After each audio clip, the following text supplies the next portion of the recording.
BRS బీజేపీలపై మంత్రి సీతక్క ఆగ్రహం వ్యక్తం చేశారు. రాజకీయ లబ్ధి కోసమే బీఆర్ఎస్ బీజేపీ పనిచేస్తున్నాయని విమర్శించారు. మంచి పనులు చేస్తే బీఆర్ఎస్ అడ్డుకుంటుందన్నారు. బీఆర్ఎస్ ప్రభుత్వంలో చేసిన సకల జనుల సర్వే ఏమైందని ప్రశ్నించారు.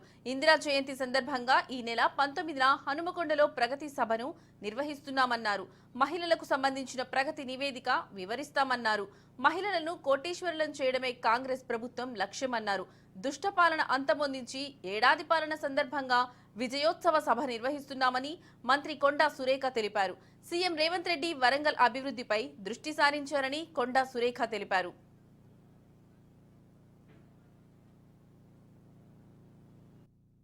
కాంగ్రెస్ పార్టీ ఈ రాష్ట్రం నుంచే మూటలు పోతున్నాయి. నీకు అలవాటు ఉంది ఈ దేశంలో, మరి తెలంగాణ పేరు పెట్టుకొని నువ్వు పార్టీ ఏర్పాటు చేసుకొని అలా అత్యధికంగా డబ్బులున్న పార్టీ ఏది, అత్యధికంగా ఇన్కమ్ ఉన్న పార్టీ ఏది అంటే బీఆర్ఎస్ పార్టీ అనేది వచ్చింది వాళ్ళకు.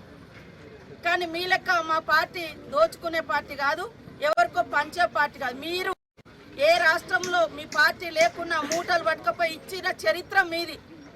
కానీ వాళ్ళ మా పార్టీ సామాజిక న్యాయం కోసం, పేదల హక్కుల కోసం, ఈ బీజేపీ చేస్తున్నటువంటి దుర్మార్గమైనటువంటి పాలనకు వ్యతిరేకంగా దేశాన్ని ఐక్యం చేయడం కోసం కాంగ్రెస్ పార్టీ పనిచేస్తుంది.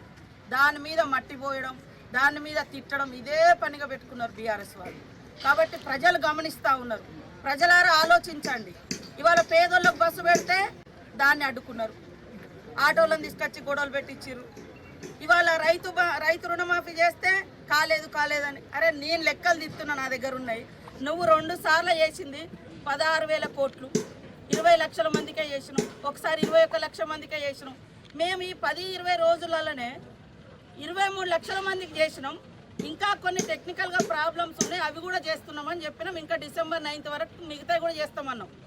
కానీ ఇంత కూడా ఓపిక లెక్క పెట్టలేక ఏదేదో చేస్తూ ఉన్నారు.